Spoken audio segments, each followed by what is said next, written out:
the abortion show. Yeah. These are stories that need to be told. We probably, I don't think we got exactly laxed in discussing our abortions over, drinks at the bar. But it's just something I think that we kind of thought maybe we didn't have to.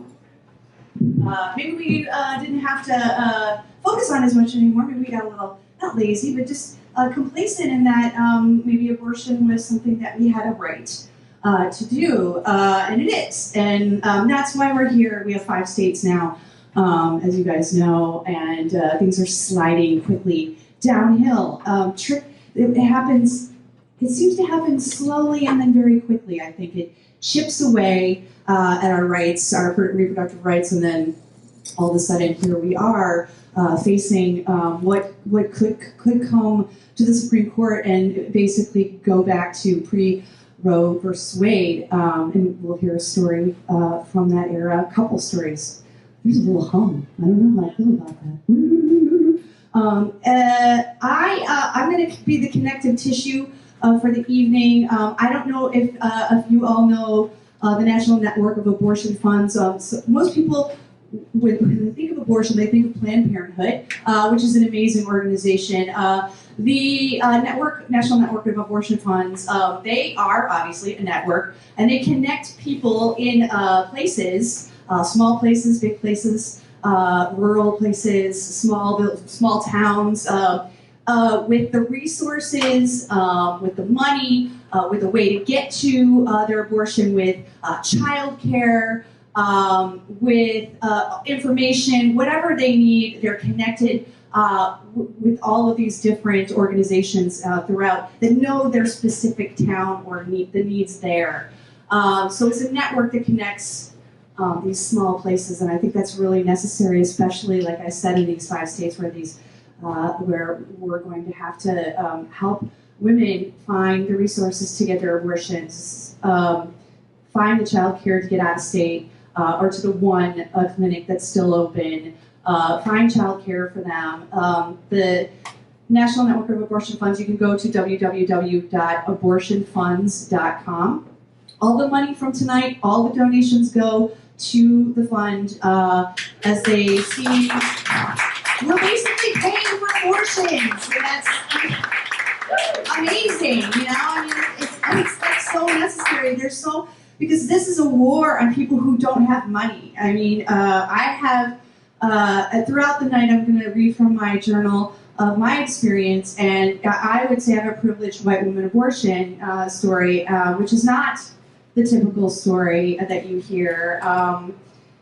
You don't hear these stories. That's why we're here. So we have so many amazing women, people from all different walks of life.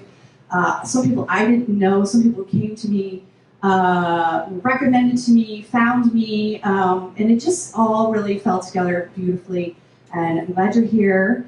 So I'm going to start with my first journal entry, and then I'm going to bring up our first performer, and then I'll connect the evening that way.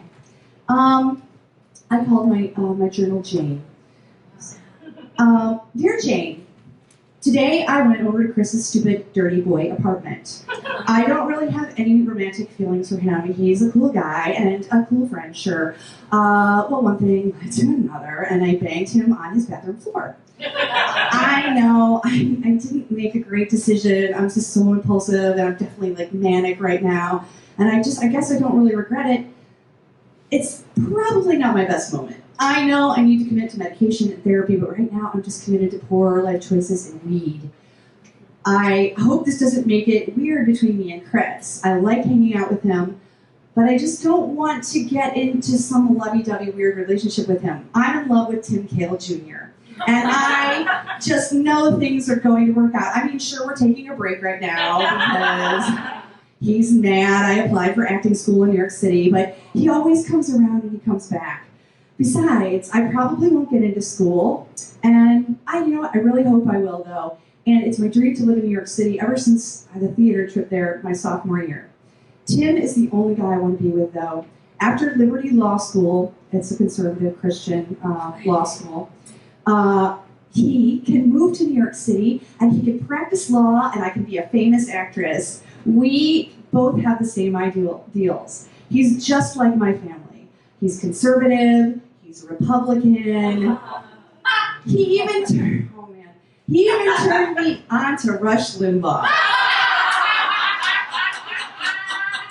Ditto head for life. And encouraged me to work on a grassroots campaign for George Bush Sr. That's the worst thing you're going to hear all night.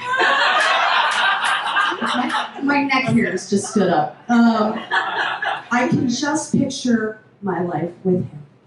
So that's the beginning. To be continued. The first friend of mine coming to the stage, really glad I could have her. I'm excited to have a musical element to the show. The stories come in all forms, and as artists, we tell them in all mediums. And she's bringing her music. So Katlyn Richards, please come on up.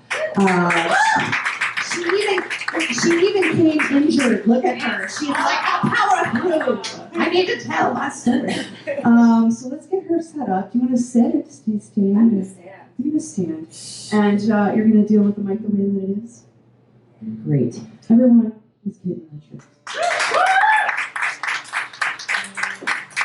Thank you, Killy. Let's give it up for Killy. That was an amazing horror story she told. I'm scared. I'm shaking in my boots.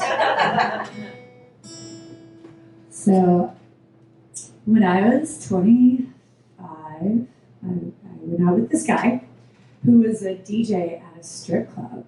Catch, right? He was 10 years my senior, and we had the same birthday. I thought he was so cute. And the red flag should have gone up. When the first time we slept together, he said, all right, I want you to take a multivitamin. I want you to nair the parts of you that you can't get with a razor. And then I want you to shower and shave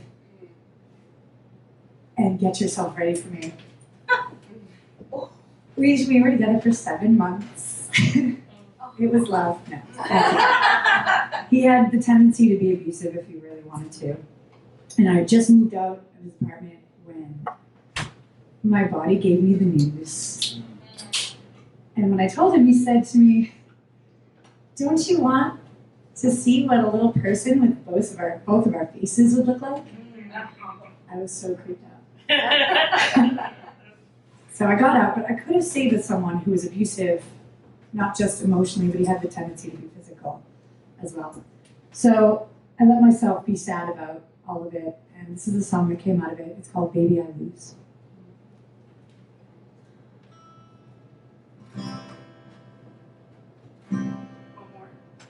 Oh yeah, sorry. Sorry. You can probably hear it. It doesn't need that much. Like a little rock to it.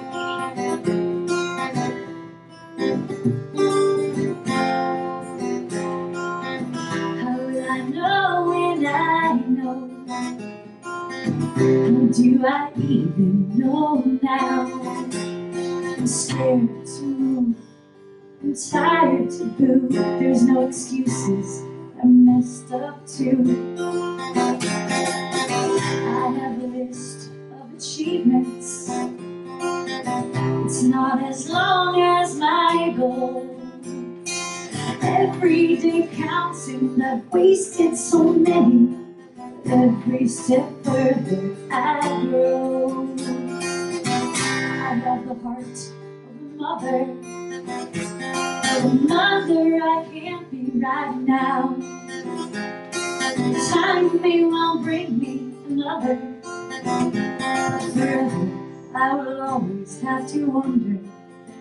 But it's not time, it's too soon. There's no money and there's no room. It's my decision and I can choose. Nobody's winning. Baby, I lose. I'm having much trouble sleeping, having a harder time breathing. The conversations I've been having are quite revealing. It's all so real now. I am reeling. Only some of you know exactly how I'm feeling. And even offered up your kindness, but I was healing. That's the consequence this time. It's different than the rest. I know in time we'll all be fine. Still I wonder. In time we'll all be fine. But still I wonder. 'Cause I have the heart of a mother. The mother I can't be right now. Time may well bring me another, but forever I will always have to wonder. It's not time, it's too soon. There's no money, there's no room. It's my decision, and I can't choose. Nobody's winning. Baby, I lose. Nobody's winning. Baby, I lose. Nobody's winning. Baby, I lose. Thank you. All right, let's move on in the diary of Dear Jane. Okay, Dear Jane, I'm going to spend time with Tim down at the cabin in Frolicking Hills next week. Some time at the cabin in nature is just the thing we need. I can't wait to see him, and I know the minute we see each other, we'll reconnect, and everything will go back to how it used to be. I'm feeling kind of weird physically, off. Like I've been really sick to my stomach, and most of the time I don't really want to eat. It's probably all in my head, and I'm going to chalk it up to excitement and nervousness about seeing Tim, but I have this terrible fear. What if I'm pregnant? I mean, no way. Chris, I didn't use any protection, but no one conceives a baby on a bathroom floor. That's disgusting and terrible. It's only been 2 weeks since he and I were together, so it seems silly to even think about it. Would it be possible for me to even know? Does your body react that quickly? This early? You don't get morning sickness until much, much later, like the 4th trimester. I think. Anyway, Tim. I love Tim. I'm marking the days. To be continued. The saga goes on. So coming up next to the stage is a woman I have not met until this very evening. I'm very excited. Sriya Sarkar is a media producer, communications professional, filmmaker, and a comedian. As women, we are jacks of all trades. Really, we do it all. We really do. And I'm really excited that she's here. Sriya, why don't you come on up?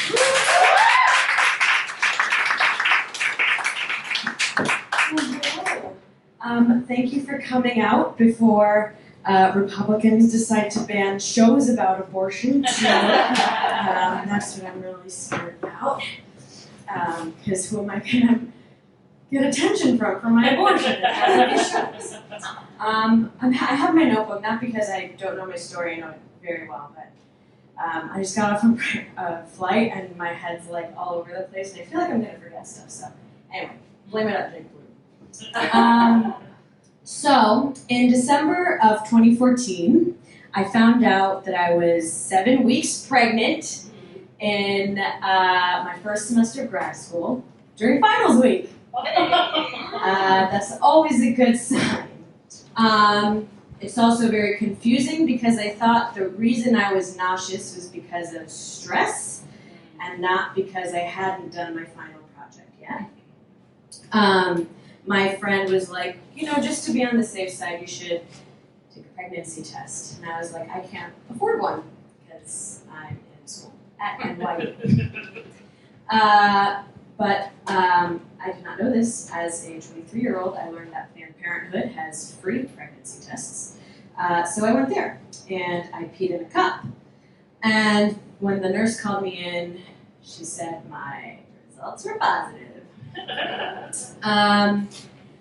And in that moment, I did what I have never done before, and it was the most Karen thing I could do. I was like, no, take it back. Do it again. You're wrong, licensed medical professional. And so they ran the test again, and it came back, and she was like, they're positive. And the reason why I couldn't believe it was because I had an IUD. I could not be pregnant. This literally is not how it works, except sometimes this is how it works. I just had the privilege of being in the 0.1% of cases where it doesn't work. The only time I will ever be in the 0.1%, but it was an exhilarating.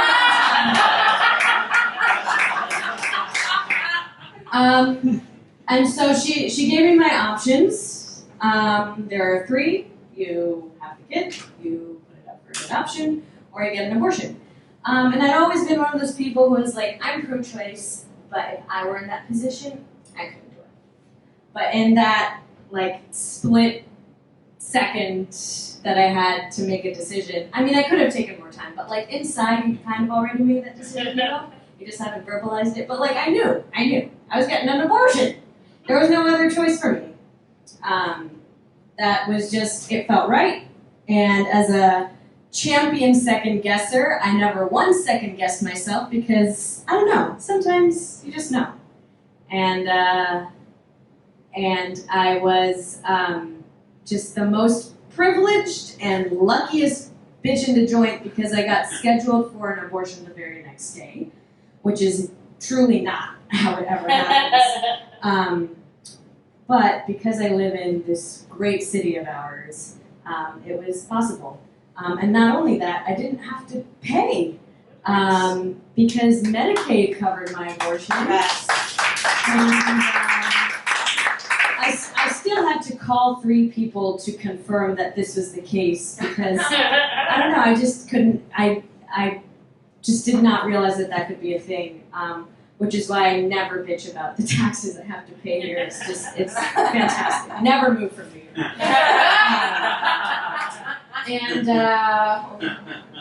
Okay. So on December 17th, 2014, I went to the Planned Parenthood on Bleecker Street, and I got my first abortion. And that is also how I celebrated the first anniversary with my first boyfriend. But the abortion itself was very boring, as most routine medical procedures are. I went to the clinic. I did my homework in the waiting room because they have free Wi-Fi there. And then I got my abortion. I had a surgical abortion. And when I woke up in the recovery room, there were all-you-can-eat graham crackers, all-you-can-drink ginger ale, and on the way out, there was a taunting bowl of all-you-can-take condoms, which I truly appreciated. But in that moment, I also realized that I was a true catch, because my boyfriend had come with me. He very kindly took the day off. But he couldn't actually wait with me because that's not how the waiting room at Planned Parenthood works. But I gave him the gift of not fatherhood on our first anniversary, and we've been together ever since, so clearly it works. Yeah, he's great. Shout out to supportive partners, another privilege that I just really appreciate in the moment. It was weird because throughout the experience, there was this one thought that had popped into my head that was like boggling my mind. But I remember thinking at one point, I must be the first brown person to ever have an abortion, which is very clearly not true. But when you have like surprise pregnancy brain, I guess those are the thoughts that pop into it. But also it was because I just never seen a brown person ever talk or speak or discuss the topic of abortion, having abortion, just nothing. I don't know. I guess it was just something that like brown people like me don't do. And here I was doing it. I don't know. It's a very weird like thought process to go through, and I couldn't really handle it. But in retrospect, getting an abortion was also the brownest thing I could have ever done, because I did it to do better in school. And to make my parents proud. And it's true, like, it worked. I got my master's degree. Thank you. And I got all these amazing jobs afterwards, and I moved around, and I was dumb, and I learned from my mistakes, and somehow along the way, I made my parents really proud of me. But I'm also an only child, so the bar is very low. But it still worked. But mostly the problem lies with my parents, I think, because they are the most supportive and loving parents ever, and I don't know, I guess I just thought that that's how all parents should be, and all kids should have really supporting, loving parents, and if you can't be that, then it's not really fair to anyone. Not fair to the kid, not fair to the parents, so basically, I blame my parents for me having an abortion. But I do know that if I ever become a parent, I now know what all parents know.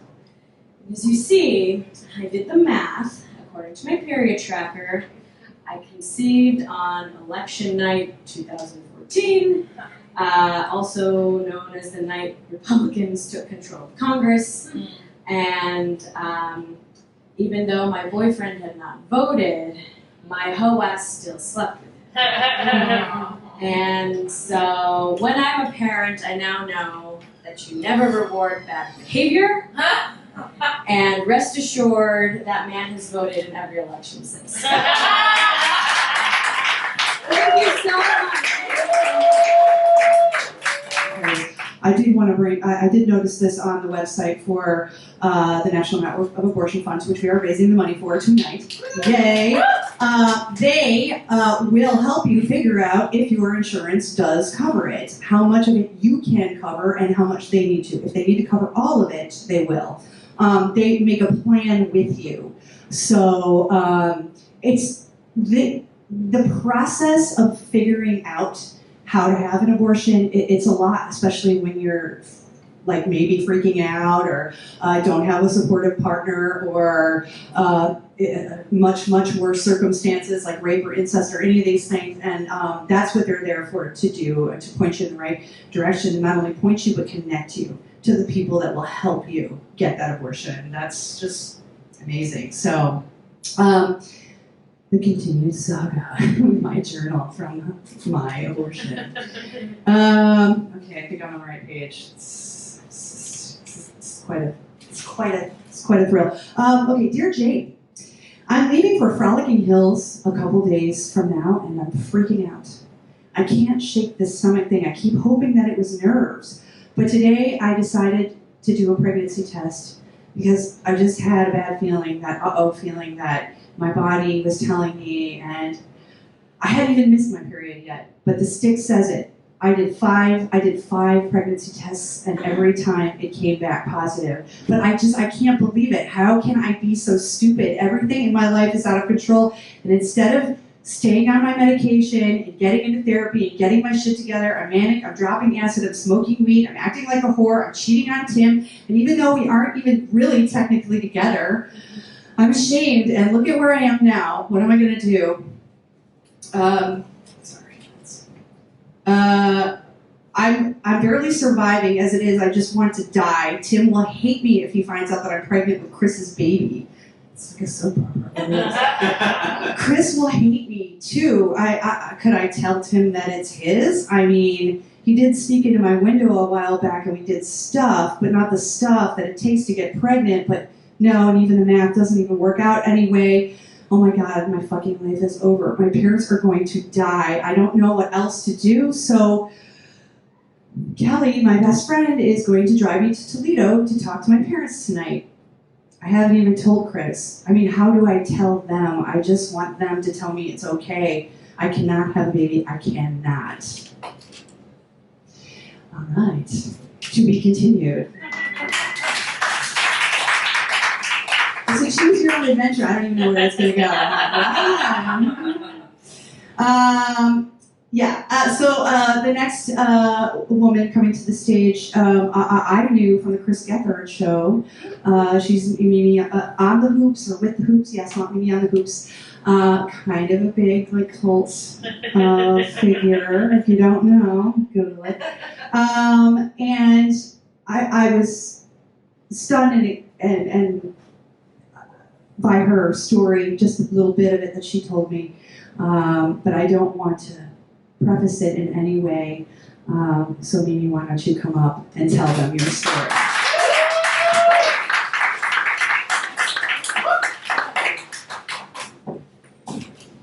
Well, I mean, I guess it's a simple story, but of course, since it's my life, I can think about it and go into the Wayback Machine of how certain things were almost predicted. But let me say this, I am not a mother. I've only been pregnant once. I got pregnant with my first boyfriend. I was 16. I was not a virgin. I already had lost my virginity at 13 in repetitively not good ways. I mean, I only kind of lost it once, but for a different time, there was another story that is also bad. Actually, this story isn't that bad. When I was, I'm going to say 12, my mother took it into her, mind that it's time for her to tell me the facts of life. And she was a tiny bit early because I remember I was laying on her bed and she was doing the laundry because she had put the laundry in a sort of section of this really big bedroom, and telling me about penises and erections and vaginas, and I was zoning out big time. It really bored me, and I wasn't focusing on it because it's like, I don't really know what she's talking about. I have 3 younger brothers and a dad, but I didn't focus on their penises in any way that, so I didn't get it. So I learned about sex the hard way on my own, and didn't ever keep a calendar when I started menstruating. I'm going to be honest, I'm a bit of a slob, was then, and now that's just, part of who I am. I just wing a lot of things. So, and with my boyfriend, my first boyfriend, which means this is the first guy that he and I really liked each other and were in love with each other at the same time with each other. I hadn't experienced that yet. I had experienced guys loving me and I me loving guys and drama, So one day after school, he came to pick me up and we were leaving the house, and my mother, for some reason, out of the clear blue, and she always did her best as a mom. Not everything was great, but sometimes she would have these intuitive flashes. And she said to me, "Miriam, come back here. I just want to talk to you for a second." And she said to me, "If you ever have any problem or any reason that you don't think that you can handle it yourself," like she didn't even say what, she just said, "if you have a problem." And it was really interesting because just about that day, I had begun to realize that something was different. I didn't keep a calendar, but I felt like something was different. And so I said, now that you mention it, it's really... So I left, but I came back and we had to talk about it. I was a senior in high school because I had taken a placement test in the 6th grade and I was smart. And so I had the choice between taking 7th, 8th, and 9th grade in 2 years or taking an enriched course. Now, as a slapdash kind of person, what do you think I would pick? I was already in the younger half of my class. So here I was 16. It was about March of 1970, and I was going to graduate in June. But at the time, I just want to say parenthetically, and this is something we didn't talk about, the New York City public school system had some weird rules at that point. Like, I once got sent home for wearing pants in the winter. Girls had to wear dresses. And if you were pregnant, you got kicked out of school. I mean, so you either have to hide it or shift it. You can't be pregnant in public school. They will throw you out. So that was a consideration. So I told my mom, and then she went to Planned Parenthood with me because she certainly wasn't going to go to her doctor. I mean, this is a shameful thing. I mean, I am going to bring, embarrassment and humiliation on the family because we want to just be regular people. We don't want to do things that are socially unacceptable. So we went to Planned Parenthood, and I was pregnant. And there was never a doubt in her mind. She knew what she wanted to do. And my feeling was, yeah, this is pretty weird. I mean, I was walking around in high school in the hallways going, I'm pregnant, like in my head, just, I'm walking into school, and I'm going to math class, and I'm pregnant, and now I'm going to English, and now I'm going to art, and I'm pregnant. I was not a person who was ready to be a mother. Today, I am not a person who's ready to be a mother. I'm still having a hard fucking time bringing myself up, and I'm 65. So, you got to know who you are in this world. And not to mention, I literally lost my maternal instinct when I was a year and a half old due to them bringing my brother into the house without telling me about it. All my therapists were like, they didn't tell you? And my mother was like, you were too young. And no, I fucking wasn't, because when I walked in, I loved babies before that. It was the baby boom. My mother had friends who had babies, and everybody like rocking the baby. But I walk in, and I see a baby. And then I look around for the mother. And then my mom told me this story to show how cute and smart I was. But this was not cute or smart. I looked around for the mother, and I only saw my mother and my grandmother. And I went over and I punched him in the face. It was probably more like that, but I meant to fucking kill him. That's what I did. So, that was that. So here I was, and now we come to the James Bond-esque part of the story. And I did actually speak to my mom about this, and she doesn't remember. So I'm going to assume, but with no facts, so I can't prove it, because my mom didn't really have resources in this area or anyone to speak to, but she got into the underground of how you find an abortion when it's illegal. And I believe that she was pointed in that direction, possibly by someone unofficially at Planned Parenthood. And we wound up going to a few places, and the two that I remember specifically, just to give you a context of how it felt in those days, the first one that we went to was in a Catholic church, not the church part, but the rectory, I think it's called, where the priests have an office, a priest with the whole collar and the office and nuns and the whole 9 yards. And we sat and spoke to him, and I'm Jewish, and my mom's Jewish, and so this whole thing was completely bizarre, everything. But people, I mean, in those days when it was illegal, there were people who were idealized just like the people now are idealized. I mean, what they say the reason for doing what they do is one thing, and the actual reason is another thing. And there were people back then who were men of God, even in religions where your religion is officially against it, who are human beings living in the world and realizing that this is going to happen with or without you, and it's just a question of the safety of it.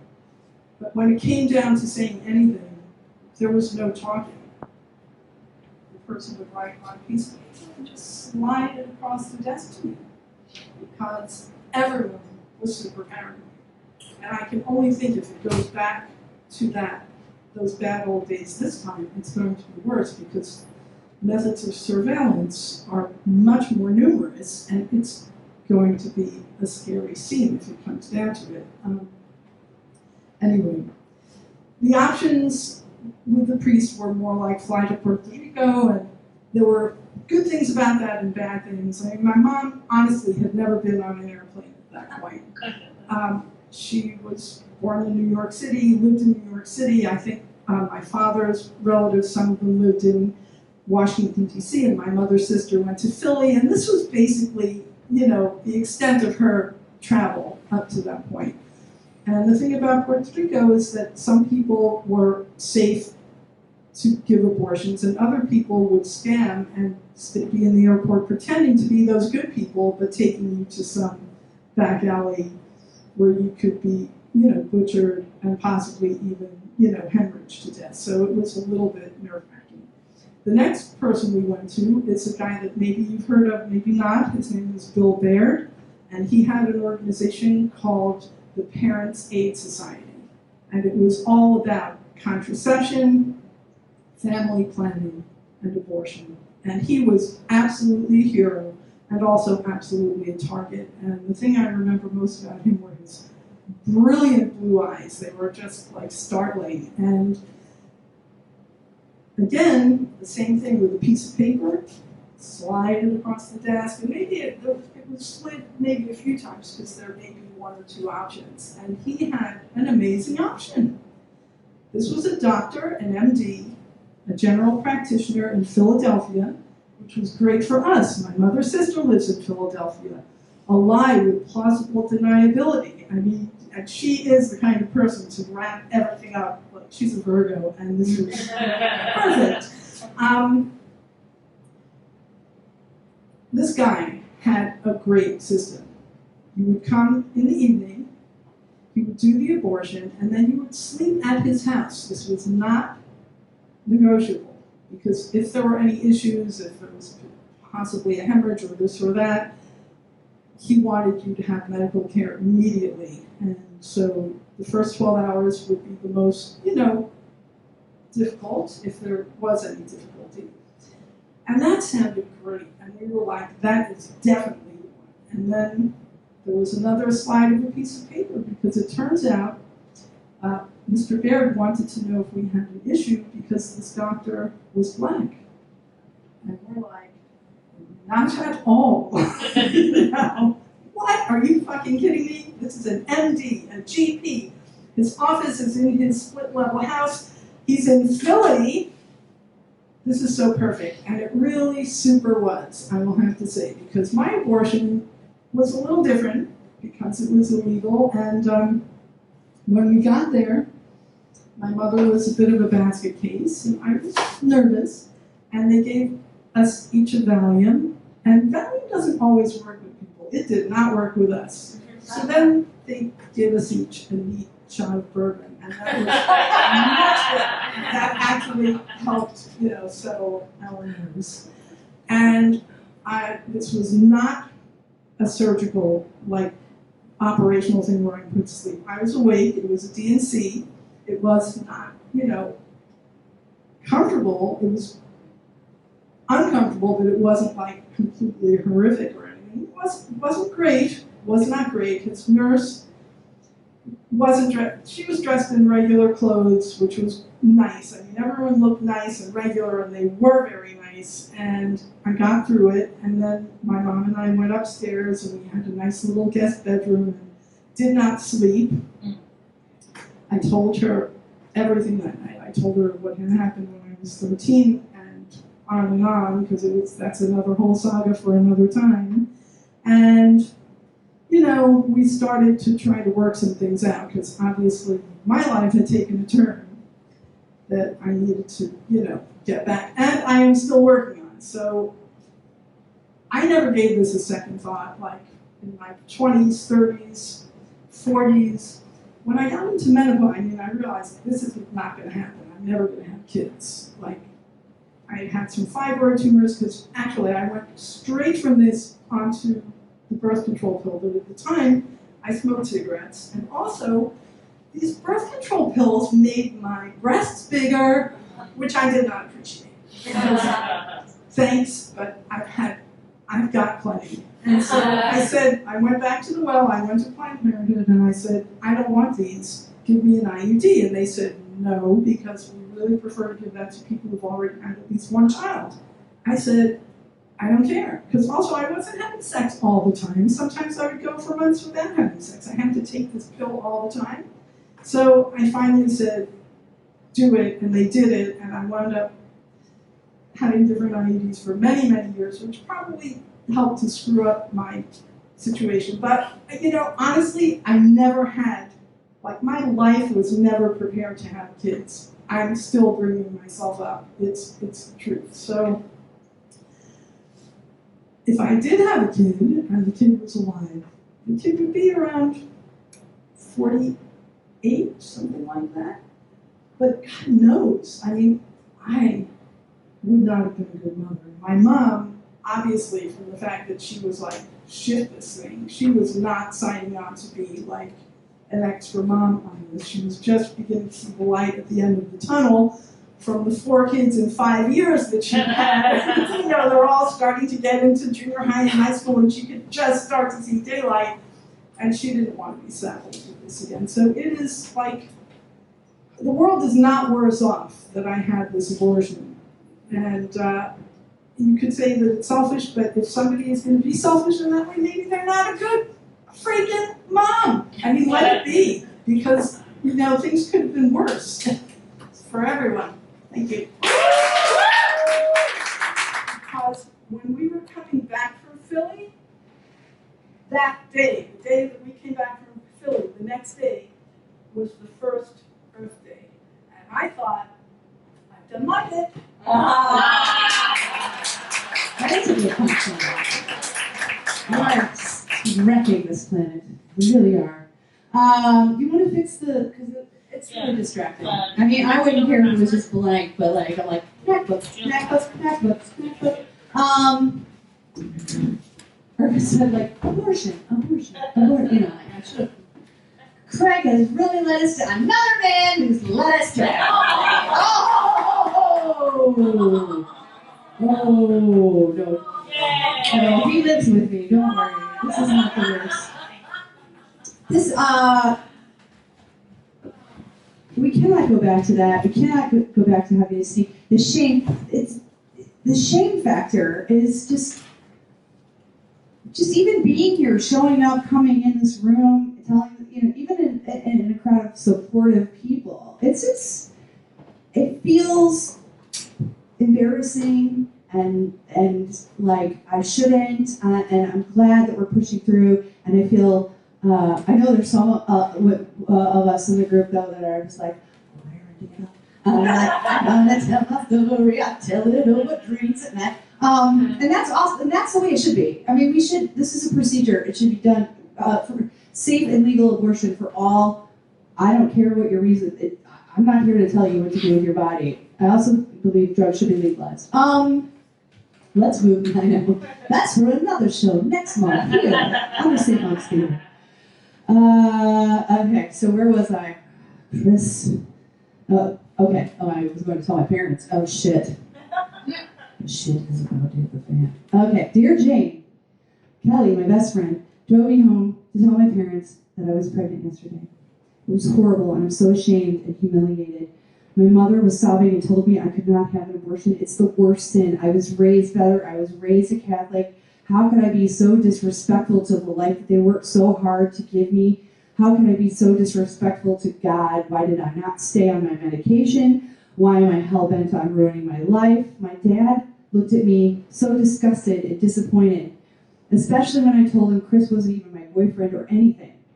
I have such a good relationship with my dad, and now it's all ruined. I'm disgusting. My mom stopped speaking to me and stormed out of the room.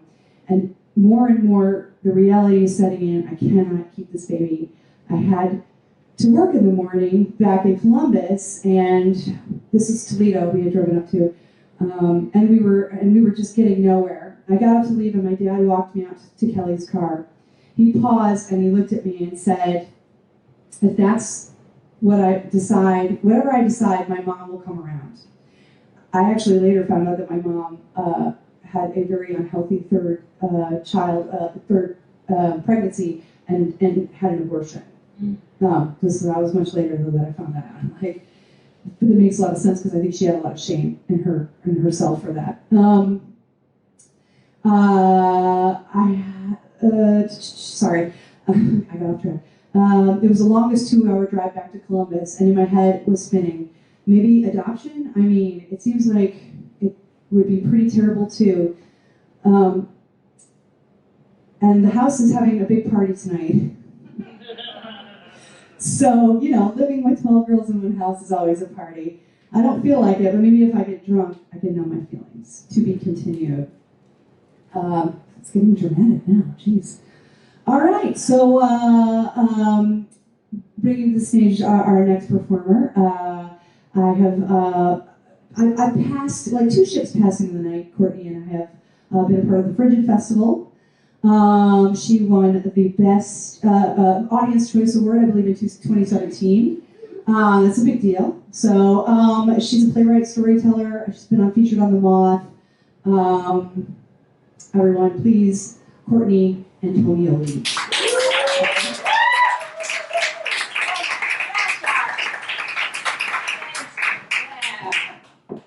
Hope you guys appreciate my Golden Girls t-shirt. I was interviewed because it's a word.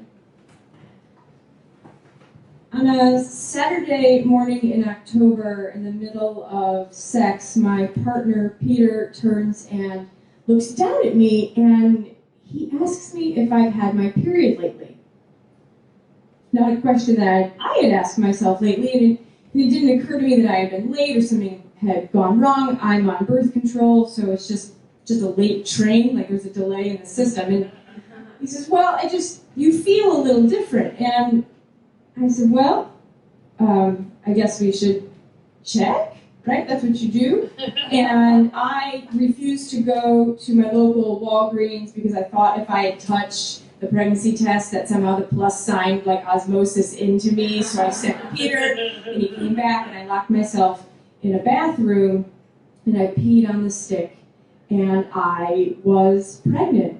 And I was the complete opposite of every EPT commercial that's ever existed. My tears were not of joy. And I also was very angry at myself for having missed this. I've lived inside of this body for 21 years. How did I not see this? And when I got out of the bathroom, Peter said to me, we'll do whatever you want. Just take the weekend to think about it. I should mention that Peter is 27 years older than me. And simultaneously in that weekend, he got a phone call from his oldest daughter, Olivia. She was 15 years old. She was on speakerphone with her mother, Peter's ex-wife, Susan, and they informed Peter that Olivia was pregnant. It was her first time at prom with her first boyfriend. And they had decided together that they were going to have Olivia keep the baby because, as Susan said, everybody loves a baby, except for me. And I decided I wanted to have an abortion, not because I think it's weird to both make Peter a father and grandfather simultaneously in the same cabin, but because since high school, I remember, senior year where everyone was talking about their plans. I'm going to go to college, and some of the girls were like, well, I'm going to go to Central, I'm going to do 4 years, I'm going to become a teacher, and I'm going to have 2 kids because we can stay home together in the summer, and I'm, going to go be an accountant, and I'll, live in Southington with my house, and I'll have 1 kid. And I never had any of those plans or dreams. I just wanted to have cats and go to school and move to New York City and spend that time currency on myself. I could never imagine spending that currency on somebody else. I get 1 life, I get 1 chance, and it's gonna be mine. And simultaneously at that time, I had kind of started to think about the lines that you draw in your life, things that you say, when I approach this and it happens, you're either going to face it and move forward, or you'll face it and you'll run away. And it's things like, well, Brittany, when you have 10 cats, you really know that you should stop. That's a line you shouldn't cross to 11. Or you should never lose your dreams for a man. You always do what it is that you want to do. And if you get pregnant, you have an abortion. And I called Planned Parenthood on Monday morning, and I have to wait a little while for my appointment, which means that I have to live inside of a body that I absolutely hate now. I'm ashamed of it. I'm angry at it. It's betrayed me. I've done everything I'm supposed to do for it, and it didn't matter. right? Like, I'm on birth control. What the fuck? All right, there's an agreement that was supposed to be taking place here, ovaries, and you did not do your job. And on a Friday, a week before my 22nd birthday, Peter takes me to Planned Parenthood. Sit down in the room, and a lovely volunteer nurse comes over, and she says to me, "What's your name? You know, what are you here for?" And she, "Oh, yeah, your father came and brought you. That's really sweet." And I said, "No, he's not my father. He is the father." "Good day to you, ma'am." So they eventually take you back to another room, and they put you in a robe, and everybody at Planned Parenthood is really generous and kind, and they know that they're perhaps seeing you on one of the most vulnerable and worst days of your life. And I'm lucky that I've got Peter who takes me there, because you have to have somebody. I'm having a medical abortion, and even with my privilege, it's still $600 for me that day. And I'm sitting in my, jammies, my abortion jammies, and somebody comes out and sits next to me, and I turn, and it happens to be a girl that I had just graduated with in May from UConn, and I want to be like, "Hey, how was your summer?" But I know exactly how hers went, because I'm doing it too right now. We just make eye contact, and we sit there. And on the television is Maury Povich, and it's, heyday of I'm bringing the baby daddies to figure out which one is the father, and the woman that day is going through like 10 men. And as I go in to have my abortion, I just hear, "You are not the father." And I think, well, this is kind of hysterical right now. And I have the abortion, I go home, I eat a lot of ice cream, because that's what you do afterwards. And sometimes, Peter and I were together, I should say, for another 8 years. We got married, we had a great time, we got divorced. Not a great time there, but overall, still on the balance, a great time. He moved me to New York City, and I've been here the last 5 years. And sometime around this time of year, I realized that I would have had a kid. Peter has an 11-year-old granddaughter. Her name is Elena, my co-conceived friend. I don't even know. I don't actually talk to her anymore. She's not part of my family. Anyway. But I think about the fact that, I would have had, right now, my own 11-year-old child. And sometimes, that math blows my mind, because I think of the chronology and the milestones of my life that I've been able to achieve because I had the luxury of a choice that women before me did not have. And I think of motherhood as a kind of inflated certainty in the fact that, everybody tells you you're going to love it. It's for you. Women, you need to do this. You're never going to know a love unlike the love of your child, and that I'm less than. And the only way you really know that is by, in fact, having a child. That's the evidence of this certainty. But I also think of it like when you're out with your friend and she's got some really bad macaroni and cheese, right? And she says to you, you gotta try this. And you're like, "No, it's awful. Why would you do this to me?" She's like, "No, have it, because I don't want to be alone in this." And somehow motherhood is also that to me. I don't want to be alone in this. But the thing about the macaroni and cheese is, it's just a temporary distaste in my mouth. I can throw that away. There's been no consequences. Motherhood's 9 months and then consequences. And in that moment, oh shit, I've made a huge mistake, but only too late. Guys, I don't have kids, but I'm reading a book called Regretting Motherhood. But it inherently has always been in my life that I knew that certainty for me was that if I had a kid, I would not be happy. That I would have lived an unwanted life with an unwanted child in a society that would have then not wanted me for the truth that I didn't want that child. And I think there are a lot of women out there who suffer silently, that they do not want to be a parent. They like being a mother, but the idea of motherhood and the reality of parenthood are two very separate things. And they don't tell you that in an EPT commercial. And I am happy. I genuinely am happy. And every day I have never regretted having an abortion. And I am so happy that I can do whatever the fuck I want all the time for the rest of my life. We're getting into the thick of things in the Dear Jane diary. Dear Jane, I finally got the nerve and I went over to Chris's and I told him that I'm pregnant with his child. I told him that I was leaning towards having it and giving it up for adoption because that's what I kind of thought I should say, and because of my mom, and I had no idea what to do. And he told me that if I had it, he would take it and raise it. He said he could never have someone else raising his baby. If I wanted to be a terrible mother that gave up my child, fine. But he wasn't going to be the dad who did that. He said either have an abortion, keep it, or be forever known as the mother who gave up her child to its father to raise, never to be seen again. He said, how could I live like that, knowing that my child was out there, and what a terrible burden they must feel like they had been for me to leave them with their father. I cried so hard as I walked home. As soon as I walked in the door, I saw that there was a letter on the counter addressed to me. It was my acceptance letter to the American Music and Dramatic Academy in New York City. I broke into a million pieces and died broken. It makes me sad. It gets better, I promise.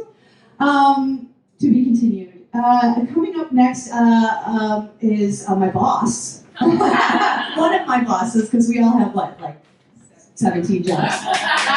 For sure. Yeah, I mean, she's got a really cool job. She's the Assistant Director of Live Interpretation for the Wildlife Conservation Society. I can talk. And she's also an award-winning performer and New York City Theater Director. She's helped me with my shows in the past. And I'm honored to have her here. She's got a, like I said, everyone, how can you not? We all have different perspectives. Bricken Sparacino, come on up and tell our story.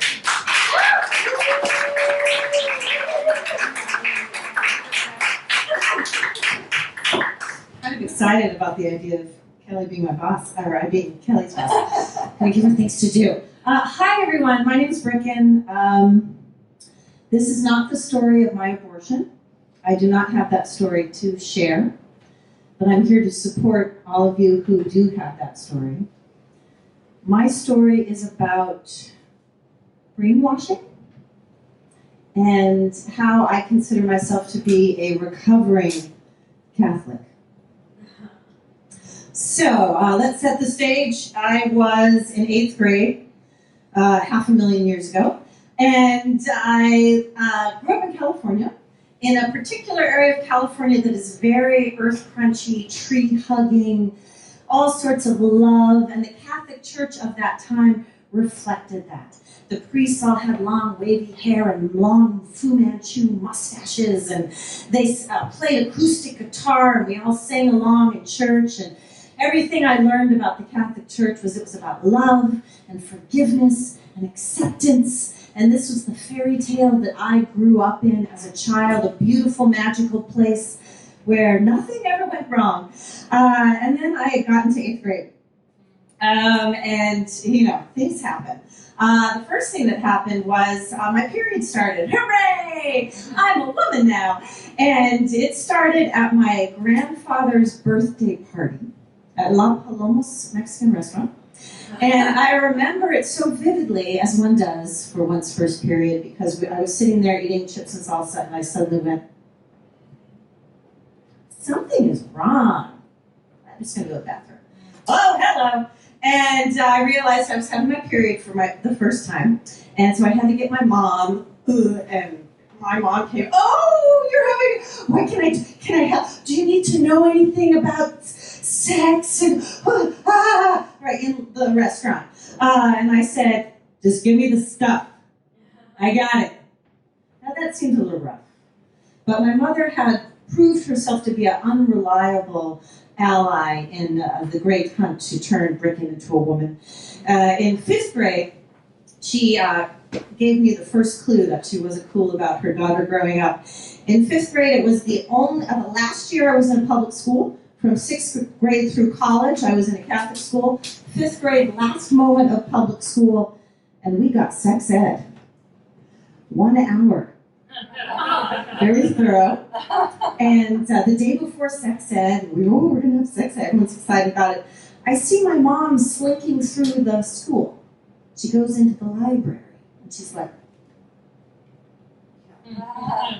Mom, what are you doing here? Well, tomorrow is your sex ed class, and they gave a permission slip, and you could do yes or yes, but only after I view the sex ed workshop. So I'm here to view the workshop and make sure it's okay for you to see. 5th grade, horrified. Okay, Mom. Was it okay? It's acceptable. So the next day I got to take the acceptable sex ed class. It really was only about 20 minutes. It was a film strip that had outlines of boys and girls, and then the teacher pushed the button, and then they stretched. And then sprouting of hair that looked kind of like spaghetti, like, and, so we stretch, and then girls get little half smiles, and boys get a teeny tiny little penis. So that didn't change. But, and that was, you're mature now. And then you have sex, and then the sperm and the egg meet, and then you have a baby. There was no explanation of the sex, only the part about the meeting. And then there's a picture of the same girl with the hair and the half smiles, and then she goes, boop, and then she had a baby.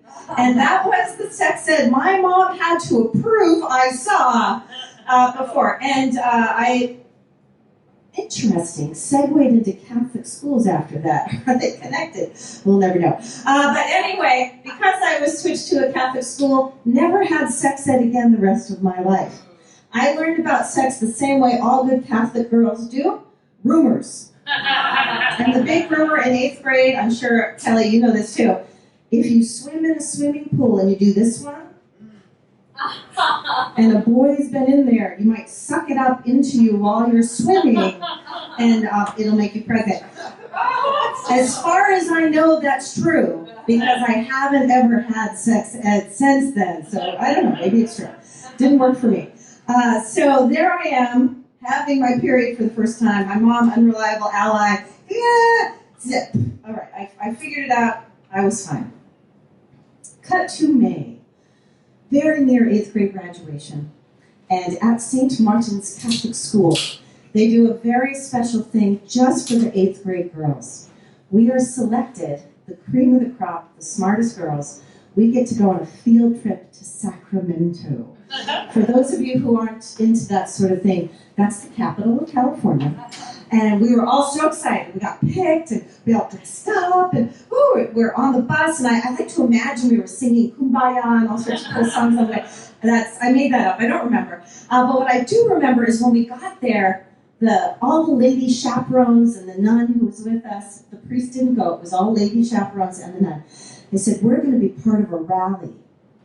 Oh, we are? And I'm picturing love and happiness, and this is my church that I grew up in, get out the guitar. Oh yes, it's going to be wonderful. Oh, wonderful. We get off the bus and we're handed these big signs. And I turn my sign around and it says, abortions are evil. And on the sign, I take this story out, I guess you're so mad. Having this sign out, it's got a baby with its arms and legs pulled off. And I look at it, and I turn to the chaperone and I say, what's abortion? Because I did not actually know what abortion was. And she said, abortion is when people kill babies. And so, of course, I was like, oh, you can't kill a baby? So I got my sign up, and I'm marching with all my friends from the 8th grade girls class. And every time we marched around, we did the big Senate building that they have in Sacramento. We marched around it, and there was the news there, and people taking photos, and every time a camera came out, they pushed us to the front so that you saw these 8th grade girls holding up the abortions are evil, abortions are bad signs. And after that, we were taken to Congressman Norman Netta's office, And he said, well, what are you girls here for? What do you want to talk about? And the women spoke for us, our chaperones, and they said, the girls are here to tell you they want abortion to be illegal. And then Norman had to turn to us and said, well, do the girls have anything to add to that? And I'd never met anyone like that before, so we all just sort of held up our signs again. And we got back on the bus. On the bus, I realized my period had started.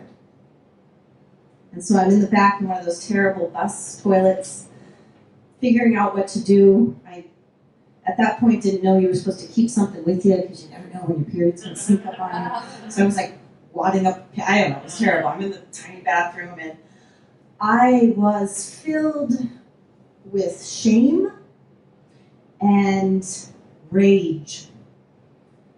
I put two and two together while I was taking care of my period mess. I realized that that meant I was fertile, and therefore I could get pregnant.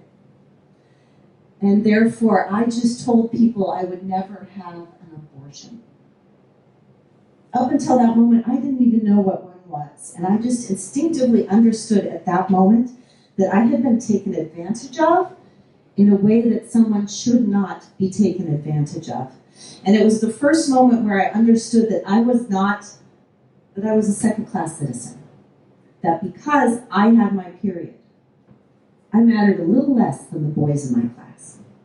And what I felt about myself meant I was just a little bit less now than other people. I'm a woman, I'm a fertile woman. My body is no longer my own. I was choked with anger. When I got home, I asked my mom, why did you have me do that? And she said, I didn't want you to look like the weirdo. I mean, that ship had sailed. I was already a weirdo. And I felt betrayed by my mom. And I felt betrayed by all those women on the bus. But of course, I felt most of my anger towards the Catholic Church. That they would set up 8th grade girls to go do that and not even explain what they were doing. That was the moment where I became a feminist, which for me was great. I've lived a wonderful life, a life I'm proud of. I'm proud to be here and support people and speak out and help. But what about the other girls on the bus? We never talked about it. We went to the swim party the next week. We all played spin the bottle behind Chuck E. Cheese, kissed the boys. Never once did anyone say, what did you think about what we did on that bus? How many of those women voted for Donald Trump with their fingers on their nose because the Catholic Church told them when they were in 8th grade that they were second-class citizens and that they don't have a right to their own body and that abortion is bad because it's killing babies? I don't know. But I will support their right to choose, even if they're not smart enough to understand that they should also be supporting it. And that's the story about how the Catholic Church turned me into a feminist. Thank you very much. And back to the drama of Dear Jane. Oh my God. I decided to have an abortion. I cannot have a child. I am still a child myself. I still haven't committed myself to getting treated for manic depression. I barely make rent. I take drugs. I live in a party house near campus, and I'm not even actually in college. I'm terribly irresponsible, obviously impulsive, and my risk-taking behavior it's definitely escalated since I moved away from my family. I want to go to school. I literally hate Chris for being such an asshole about the possibility of adoption, but it doesn't even matter. I don't want to have a baby, period. It's my decision. It's only 4 weeks. It's 4 weeks. I'm 1 month. It's not a baby. It's not a baby in my opinion. It's a complicated situation, and I know that I for sure do not want to have a baby. I want it to be my choice, nobody else's. I don't want to raise a baby. I don't want to give up a baby. I don't want it. I will be relieved to be rid of it. I don't want to ruin some poor child's life by trying to be a mother when I can't even take care of a dog. I lost a dog that literally ran away and it never came back. That's why it's one of the other reasons I had a book. I went to Frolicking Hills to see Tim, and I felt so awkward. I could never tell him. Now there's this big secret between us. It was bizarre laying next to him and knowing that I was pregnant with someone else's baby that I didn't want. And I was laying there thinking, I wouldn't even want it if it was his. This is the first time my husband's hearing this story, by the way. To be continued. Up next is an amazing one with an amazing podcast. I think you need to check it out. It's called Dude Talks to a Lady Podcast. You can find it anywhere. Just you know how to Google, I assume. We all got to continue our educations so we could do that. I call it Scoogle. Janet Hyde is coming to the stage with her personal story. Give it up for Janet.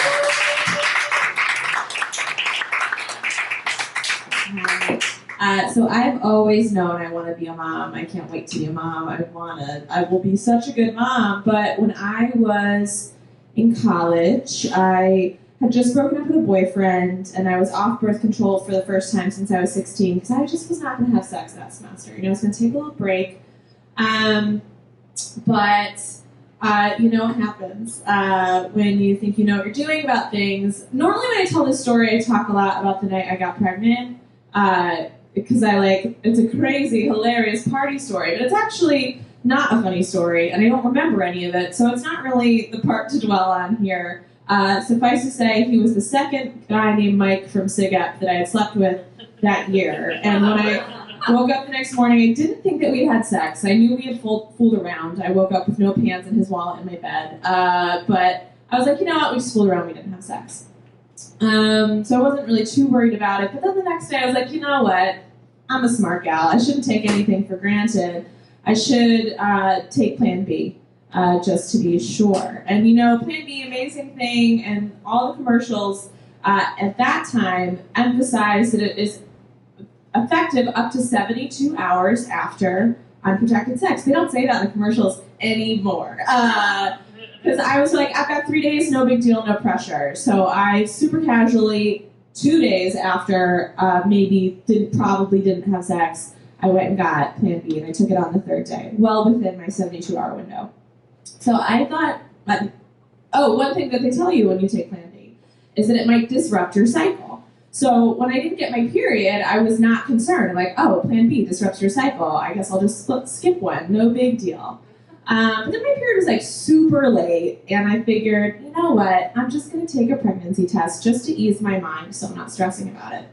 It was my senior year of college. I lived with two of my best girlfriends, and we were all sexually active young women, so we had this cute, fun rule where we would always stock a pregnancy test in the bathroom, because the most stressful thing about a pregnancy scare is having to go to the pharmacy to get it. So we're just like, we're always going to have it there, and our cute rule was, if you use it, you have to replace it unless you're pregnant. Then you don't have to. And so I had actually been the last one to use a pregnancy test. And so when I was, not scared, I went to the store and I was being thrifty. There was a bonus pack. So I got one that had 2 regular pregnancy tests and a special digital one. So anyway, I'm home one night. I'm not pregnant, but my period's delayed, so I'm just going to take a pregnancy test just to get this off my mind, and I'm going to take the bonus one that was free, right? So I take the digital test, and I don't know how many of you have taken pregnancy tests, many of you, maybe all of you. My experience was shocking to me, because in the movies, there's a whole montage of waiting and pacing the floor. I peed on that stick, and immediately it said pregnant in words, because it was a digital readout. Immediately it just said pregnant. So I just shrieked, chucked water, took one of the regular standard tests. Again, immediately I had a pink plus sign on it, no confusion, this is what's happening. And even though I've always wanted to be a mom, and I still do, I was like, there was never a thought in my mind. The only thought I had was, fuck, I have to have an abortion. What a pain in the ass. This sucks. I don't want to have an abortion, but gotta. And I truly thought that I wasn't going to tell anybody. I was like, this is just going to be a secret. I'm just going to deal with this. And that lasted 12 hours. I had a lunch plan with a friend the next day, and she tried to cancel on me because she was like, had to study or was stressed, and I was just like, no, we gotta have lunch! And like immediately within meeting up with her on the quad, I was like, last night I took 2 pregnancy tests and they were both positive. She's like, okay, we're going to Davis Square to the Planned Parenthood Express. I went to college in Boston. So we go to this like little pop-up Planned Parenthood. She's chain smoking outside. Jehovah's Witnesses are trying to give her material while she's like, why would you possibly be here? So they give me another pregnancy test, and they're like, just so you know, at-home tests are super accurate. So like, you might get a false positive, but you're never gonna get anyway. So they were like, honey, you're so pregnant. And they're very nice about it. But they couldn't do anything for me there. I had to make an appointment at like the big Planned Parenthood in downtown Boston. And I had to wait like a week or 2 to get an appointment or something. But I had caught it early enough that I was able to select a medication abortion. So in the meantime, I called my parents. I told my mom. My parents were Catholic, but like the cool cafeteria kind, who are so super fine with abortion. I mean, she wasn't. She cried. She was really sad, but she was supportive of me. And I really didn't. I wasn't sure if I should tell the guy or not. We had never had a conversation before the night we fooled around. He was my upstairs neighbor. He lived in the apartment above mine, and we were Facebook friends. But we had not really had a conversation, and so I was like, I'm too cheap not to tell him. I didn't do this to myself. He's got to pony up. We shared internet with the apartment above us, and so we had been having some weird internet issues, and so I like laughed to my roommates. I'm like, I should just knock on their door, hope it's him that answers, lure him with the internet thing, and then tell him the news. So that is exactly what happened. I knocked on the door, he answered, and I was like, hey, can we just talk for a second? And so I pulled him into my room. She was like, hey, just so you know, I am pregnant. I have reason to believe it was our encounter. I already have plans to not be pregnant, but it's $600, so $300 anytime you get a chance, cash your check, don't tell anybody. And he just nodded and was okay, and so a couple days later, he knocked on my door with $300 in cash and no questions asked, which I gotta say, what a hustle. I really just feel like if I had looser morals, I would be pulling that card a lot more often. So because I had the medication abortion, you still had to go in to just take it. It's like this whole, I think they've actually changed the protocol now, but so I had to go in to the Planned Parenthood to get the first pill. And I brought my sister with me, and there were no protesters, which I was frankly pissed about, because I was really ready to spit on someone with a sign that said abortion is evil. But so it was really anticlimactic. You go in, they give you a pill that's just a totally normal pill that you take there. And then they send you home with 4 other pills that you take 24 hours later, buccally. You take them buccally. That means you put them in your cheeks and they dissolve, and it's super gross. It's super unpleasant. So I, had the day okay, this is abortion day. I tried to get all my friends to come over and hang out. One of my roommates fled the house and was gone the whole day, which was real cool on her part. But so I took them, and for a while nothing happens, and then I started to get really intense cramps. They tell you to expect up to golf ball size clots. And so it's basically, you have a miscarriage. It just gives you a miscarriage. And my best friend came over. The one who I had told, it became my best friend sort of through this experience together. We watched Tequila and the Bee. And while I occasionally had to go to the bathroom to, pass golf ball size clots, and it was excruciatingly painful, in a way that was, women just expect because our bodies do mean things to us. But it was this is like a mini birth experience. This isn't as bad as actually giving birth, but this is what that feels like in at least a small way. So, it was a bad day. It was a really bad day. But after that, I finished my senior year of college. I did all sorts of cool things, as many of these amazing women have talked about. Mine would be 10 this year, which is also weird to think about, because now I'm super actively how am I going to get my hands on some sperm to become a single mom before my ovaries shrivel up. So it's definitely a thing. I've never regretted my decision. I talk about it frequently because, it's so fucking common and everyone knows people who've gotten abortions, and I didn't do anything wrong. But it is weird to think wow, I could have already had this kid. I could have already had this 10-year-old, except it would have been so fetal alcohol syndrome. So incredibly fetal alcohol syndrome. It was my senior year of college. Wow. That was really part of the thing that made it a very easy choice. I'm okay, well, this baby is already just seeped in gin and tonics. So, one-way trip to Planned Parenthood. Thank God for abortion. Okay, thanks, bye. Dear Jane, Chris is helping me pay for my abortion, but my parents refuse to let me have it done at Planned Parenthood. So it's going to cost a lot, which I guess it costs a lot anyway. And I'm doing it at a much more secret, private place that my mom found here in Columbus. She's so ashamed of me. It's a perfect sound effect for that. She's come around a bit, I guess, just like my dad said, but I think they just don't want to stain on their perfect Catholic Republican parenting. So my Republican Catholic parents are paying for some of my abortion. Hypocrites. My mom is even driving down to be waiting for me when I'm done. She better not guilt trip me. I have made my choice. I have no problem making this choice, and I actually regret telling them. But that just goes to show what a big fucking baby I am myself.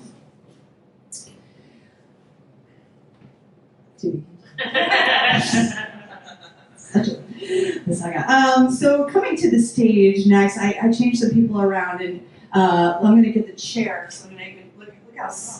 I was going to say, look how smooth this is going to go. We had a playwright submit and actually get an actress. She's from Maine, no? Yes. She's from Maine. She's an amazing playwright, and Barbara Kahn is here to do her work, perform her work.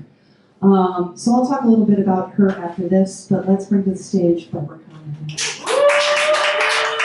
Also a playwright as well. Actually, in listening to all of you, reminded me of my own stories, which I would have been able to share, but I'm very proud to share Carolyn Gage's story.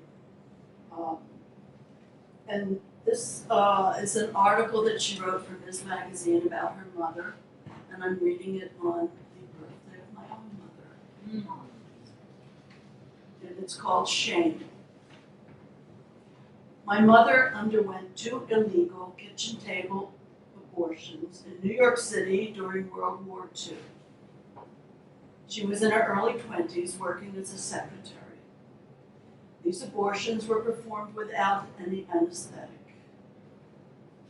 And she told me that when she cried out in pain during one of them, the male abortionist threw down his instruments, turned to her and threatened, "If you do that again, I'm going to leave you here," like this. Afterwards, she developed a very serious pelvic infection. Her story is complicated by the fact that she was married and her husband was away in the Navy. He was a Southerner, and they met on a blind date in New York when he was on shore leave. They saw each other a few times, and then just before he shipped out, he proposed to her. For better or worse, she said yes to a man that she had just met and barely knew. A decision that might appear rash during peacetime was just part of the heady landscape of wartime New York. Soldiers on leave were proposing like there was no tomorrow, and women were obliging. They all could sort it out later, if there was a later. My father sailed off, and his new bride returned to her life in New York, which also included dating. My mother carried enormous shame over these 2 pregnancies, as well as the trauma of the 2 dangerous abortions. When my father returned in 1945 to claim his bride and carry her down to his home in Virginia, she was too afraid to tell him. At that time, a Yankee bride had a tough time entering society in the South, and her marginalized status only magnified her shame. For 10 years, my mother was unable to conceive.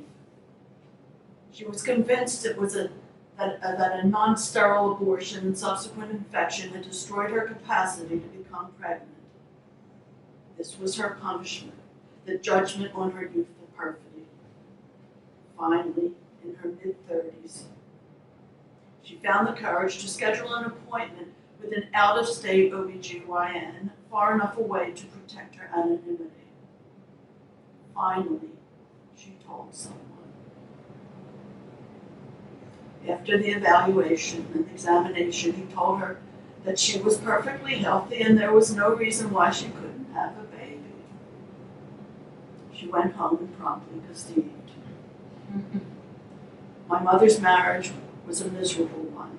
Her sailor on leave turned out to be physically, emotionally, and sexually abusive. Did she stay with him as part of her punishment? My mother's shame spread like blood on a sheet, staining everything in her life. Unable to bond with a female child, she pushed me into an unwanted marriage at 19, and I only saw her a few times after that. In the final days of her life, she talked obliquely about the terrible things she had done in her life, forgetting that she had told me about the abortions 3 decades earlier. I reminded her that abortion is legal today, and that she did not need to feel frightened or ashamed anymore. There was a long pause before she said, "Well, I will think about that." Okay, here we go. The big moment.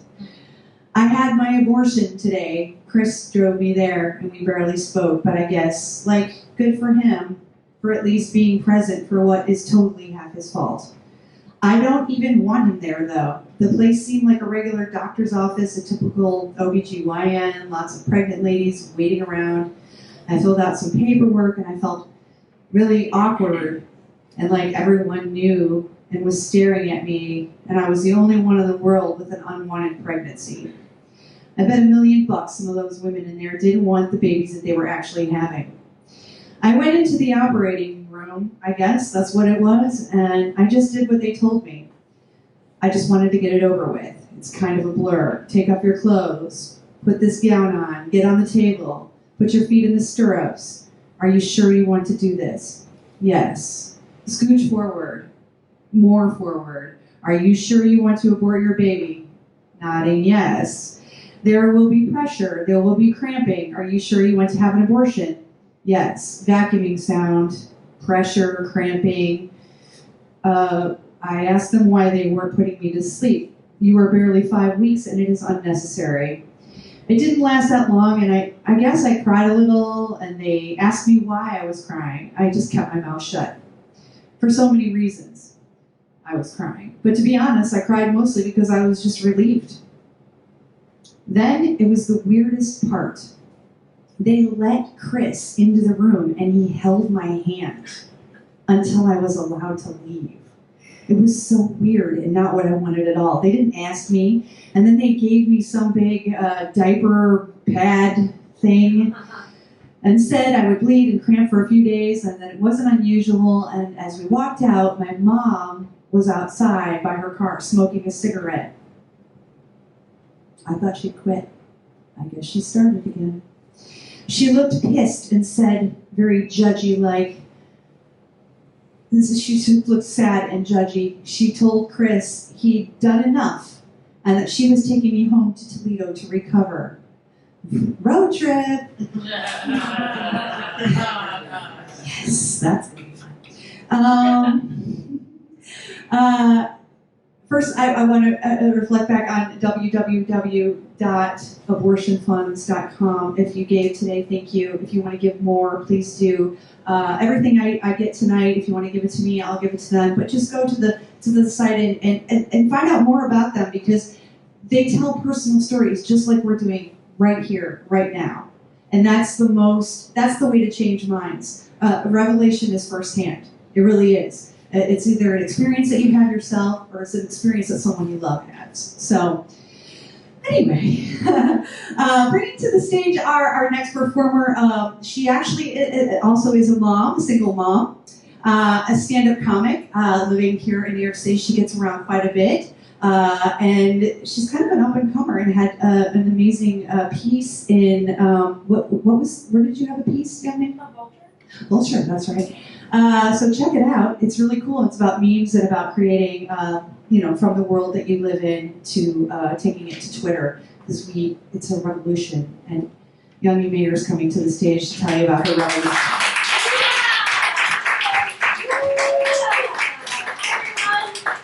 Hey, how are you? God, this is gonna sound terrible. I don't really care about my abortion. I have no emotions about it, and now I feel bad. But I have to say, I feel like my reaction to my abortion is valid because you never hear about it. You know what I mean? You hear a lot about, all these terrible stories we've heard today, and obviously all your stories are very valid. But I feel like the dream is like this, right? I don't give a shit, man. When you were talking about how old your kids would have been, I'm like, today was the first time I ever thought about that. It didn't make me sad, I'm sorry. But I have been binge drinking tequila ever since, so it's going somewhere. It's going somewhere very deep. Also, I brought my notebook on stage. Sorry, but I am a single mom. And I didn't have a babysitter today, so I was like, I'm just going to write on the way here. And so, I don't know, I'm going to forget everything. Who cares?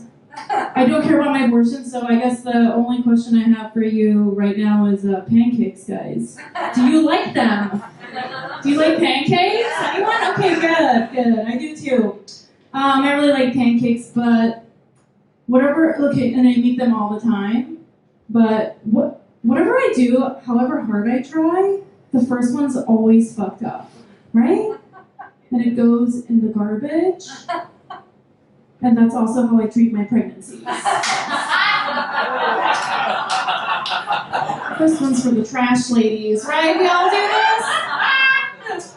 You don't keep the first one, you're in college, I know, this all just seems very inappropriate at this moment. I feel like everyone had very heartfelt, terrible stories, and I'm sorry, but I have had one abortion, and as you all know, I've also had one child.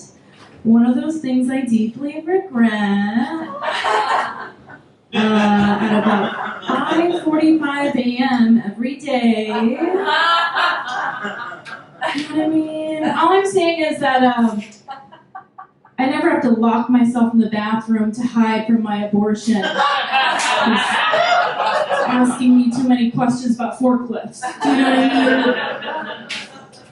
I don't have to take my abortion to play dates with other abortions, where the abortion's moms are all prettier and richer than I am,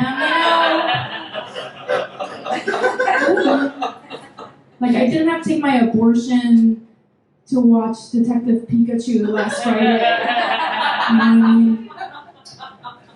I'm just kidding. I don't regret either of those things because I had my abortion when I wanted an abortion. And I had my kid when I wanted the kid. Right? Yeah, so I'm a happy mom, a happy kid, which is the goal. Right? Why do we have to all be miserable? All right, okay, I'm going to go to my notebook now because I forgot. Thanks, kid. I love him. That was all a joke. Thank you for keeping. Okay, so I don't get those things. What was I going to say? I don't remember anymore. I've been up since 5:45. And tequila. Keep up, guys. That's my story. I'm sticking to it. What was the other story? Oh, you know what I was going to do right now? I was going to talk about my abortion. That's what I was gonna do. I forgot that part. Okay, so I didn't write anything about this. I'm just gonna tell you what happened. Well, when I had my abortion 14 years ago, I was living in Korea. Because I'm Korean, I know. Makes sense.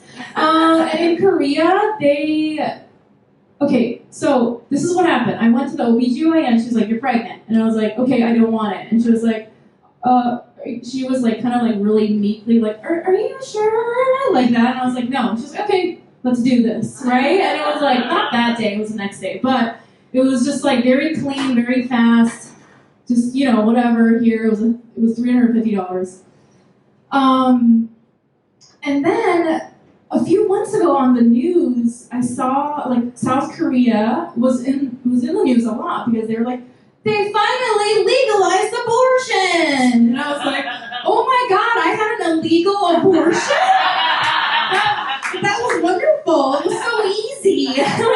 And the lady gave me like snacks and like everything was very professional. She had gone to Columbia because like her degree was on the wall. I was like, what the hell? Korea is so awesome. There's like no shame. She kind of was like, dude, come on, why don't you keep it? But like she didn't even believe it herself when she said that. Like, why don't you keep it? Like, anyway, I feel like that's where we should be, right?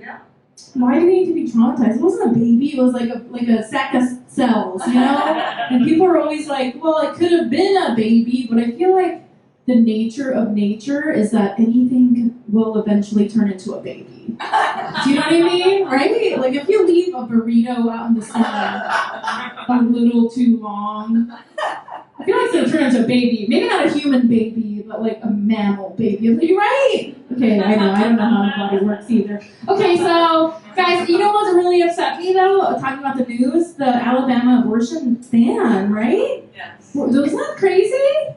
That was crazy when that was coming out. And I got so upset because it really crushed my dreams of having an abortion in each of the 50 states. I was at 46. That was real close, guys. Come on. Why can't I have a dream? I'm just kidding. I don't care if they ban abortion in Alabama. They can ban abortion all over the world. You know what they can't ban? Stairs.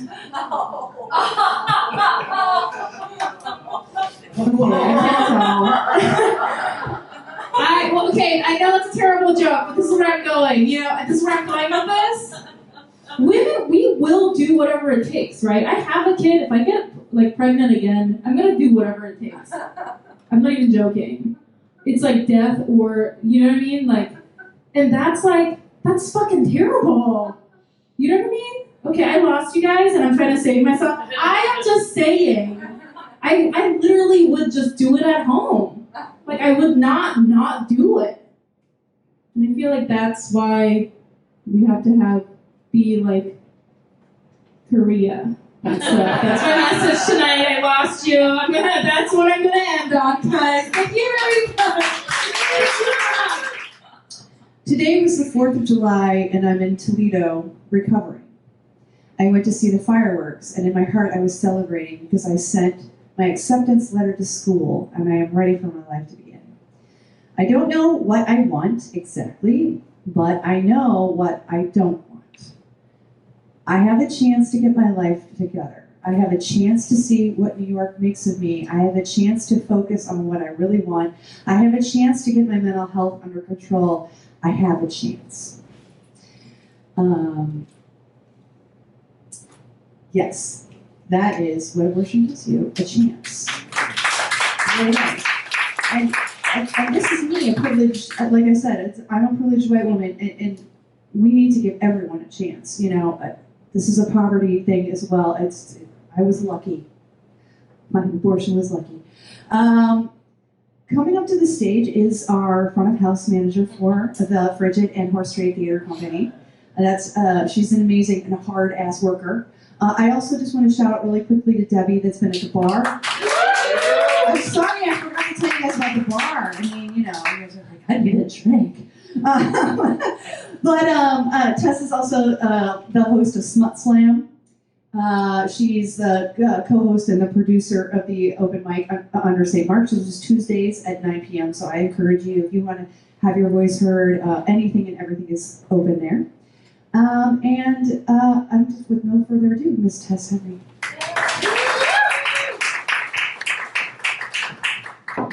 I knew I was going to get an abortion when I found out what they were.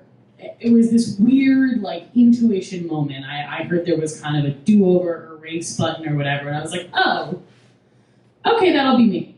It was a weird understanding, and it's sitting heavy with me. And I nothing like it was like, this is a goal of mine now. It was just like, this is going to be me. That's where this is going for me. He was 18 years old. I was a little bit older than he was. And we didn't use a condom because we're dumb. But also because I had a doctor a while back tell me that I probably couldn't conceive. I have PCOS, polycystic ovarian syndrome, small cysts over my uterus, my ovaries. And I was told by a doctor, by a medical professional, that if I were to try to have kids, I would have to try. I would have to get shots, and I would have to really put the effort in. And when I heard that at the time, it was a big blow, because I was somebody growing up who was always like, I'm gonna have 5 kids, it's gonna be great, I'm gonna pop them out, and it's gonna be amazing. And then I had to cope with being told that it was gonna be a hard process for me, and 1 or 2 was maybe feasible. And I was like, okay, I'm gonna deal with this. I thought about it, I grew up out of it. And then you have sex with someone unprotected, because you're like, I'm safe. I'm totally safe. It's fine. It's not a big deal. I haven't, done any hormone treatments. But I also still was like, please don't come inside of me. I think that I'm sure I can't get pregnant, but for the love of God, please don't come inside of me. And we were having sex, and you know where this goes. I'm on this show. He was giving it to me, and it was, a week before my period. I was definitely ovulating. It was like all of the things like came together perfectly. And when he came inside of me, I knew that instantly. I was like, did you fucking come inside of me? He was like, I'm so sorry. He was 18. There's only so much you can do. And I probably didn't sound crazy to you, but I felt it. I felt like a light period cramp. I was like, am I fucking pregnant? Are you fucking kidding me? No. And it was one of those things that you're right away like, no, I'm obviously not, because that would be crazy, Tess. You can't feel yourself get pregnant. And obviously you can't get pregnant. And I just kind of was like, whatever, it's fine. I moved on. I went to Mexico on a family vacation. I didn't get my period. I had the morbid thought of well, at least I'm not bleeding in Mexico. I came home to the realization that I really probably should take a pregnancy test. I sat down and I took a handful of pregnancy tests. And the weird thing is, all the pregnancy tests I was taking, they weren't coming out necessarily 100% positive. It was like half of the plus sign was showing up. It was like the line and maybe a little bit of a line, but not the full line. And I was like, what does that mean? What could that even mean? I don't know. My best friend was like, I'm pretty sure you're pregnant. I was like, shut up!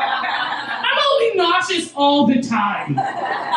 It's not just morning sickness. We all know this. It's all the time sickness. It's you have a little thing that's just absorbing all of you, and it's like you're gonna vomit all of it up. And I spent 15 weeks pregnant because of my fucking debilitating anxiety and depression. And I couldn't, I was like, I need to get an abortion. It was never a question. It was never like, oh, I should be keeping this. I had a grandfather pass away around the time, and that did make it feel a little weird, but I was like, there's no way. There's no fucking way. But I just couldn't do it. I was paralyzed. I was making excuses, I don't have time, and I don't have time, but I had a boss who knew, and she was like, you can take time off, go deal with this. And I was like, no, it's okay. And I was like, the more I don't think about it, the less I'm pregnant. My pregnancy test only showed up as half pregnant, right? So that's not even really pregnant. I'm gonna be okay. And I eventually went to an OBGYN and I got a for-real pregnancy test. I didn't realize that they stuck a wand up your vagina when you did that. I thought it was just, I've had ultrasounds before, so I was ready for that. It's not the same thing. They told me that I was, at the time I was 14 weeks pregnant. I took a week to, they couldn't schedule the abortion because the doctor was on vacation. Don't get an abortion in June. I'm actually 2 days into the 2-year anniversary, so that's really cute. And I was 15 weeks at the time. I read somewhere online in this week span, and it was totally by accident, that a 15-week-old child is about the size of an apple. And let me tell you, I cannot look at apples the same way anymore. Apple, it's just so, it's a terrible name, so that wouldn't have been, but it's just one of those things that sometimes I see it's an apple, or you think about it, and you're like, I had an apple. I got rid of an apple. I had an apple in my body, and I got rid of that apple. Also, an apple's not a baby, right, guys? Like this, the size of an apple cannot feasibly be a child. It's just an apple. I had to get a surgery because I was at 15 weeks. And honestly, for real, the biggest thing I was afraid about was having surgery for the first time ever.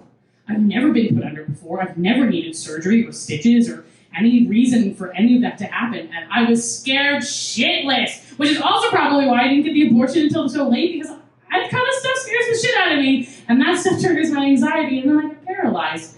I was lucky enough that my best friend came with me. My mom came. I didn't tell my parents till literally a week beforehand. I was planning on telling them eventually, but I was like, I'm just gonna handle it myself. It's fine. It's like my insurance should probably cover it. It's also how I found out that my weirdly Catholic insurance was weirdly fucking Catholic and wouldn't cover fucking abortions, which is why I had to call my dad in the first place and be like, hey man, you're gonna give me money for this. Because the truth is I didn't tell the guy. I just didn't feel like I could. He was 18 years old, he was going into college. Because I make smart decisions, all right, guys? But he was definitely 18. I promise you that. And I was like, I just don't think I can tell him. Like, I'm not ready to make this guy have to process through this. And I just didn't. I handled it all on my own. I was like, this is a me problem. I know it takes two to tango. But when you're so young that you don't really realize you're tangoing, can I really blame you, you know? Like, I did tell him eventually, actually recently, this couple months ago. We still have sex. It's the longest kind of relationship I've ever been in. We're not dating, we just only have sex, but at least you know. We use condoms now, which is great. Thank you. And I told him, and when I told him, he looked at me, he was like, oh my, thank you for not telling me at the time. I was like, yes, validate me. I love some vindication. And he was like, seriously, I was so, it's within 2 years. So he was like, I was so young and dumb at the time, and I would have been a jerk. I wouldn't have been smart about it, and I would have been mean. And I was like, damn. I guess I'm just fucking psychic, man. You know, knew it was gonna happen, felt it happen, and also knew I shouldn't have told him. This is the first time I've ever been vulnerable on stage and told a story that isn't necessarily all for comedy, and I want to thank you guys for being such a beautiful audience.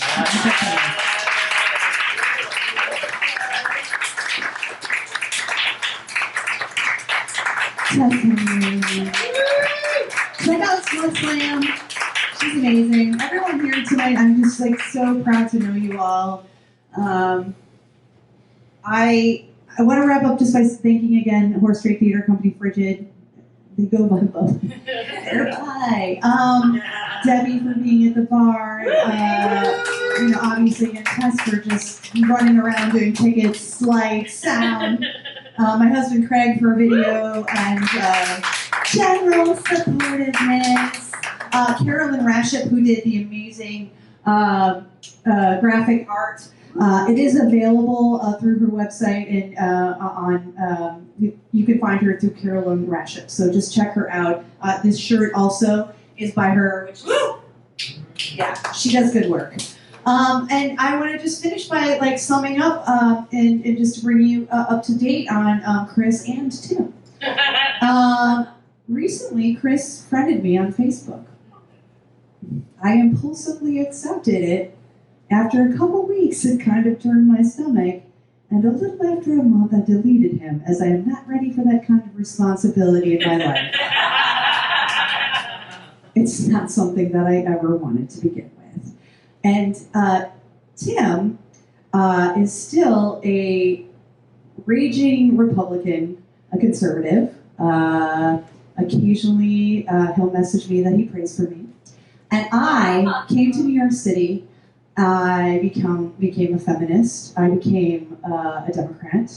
I became a strong promoter and supporter of women. And I'm here to tell the stories of people who don't get their stories always told. This is really important to me. The show is very important, and I'm really, really grateful and glad that you came out tonight. And thank you for donating to the National Network of Abortion Funds. I'm telling you, we're doing good work. We're paying for abortions, people. Yes! Thank you guys, and have a great day.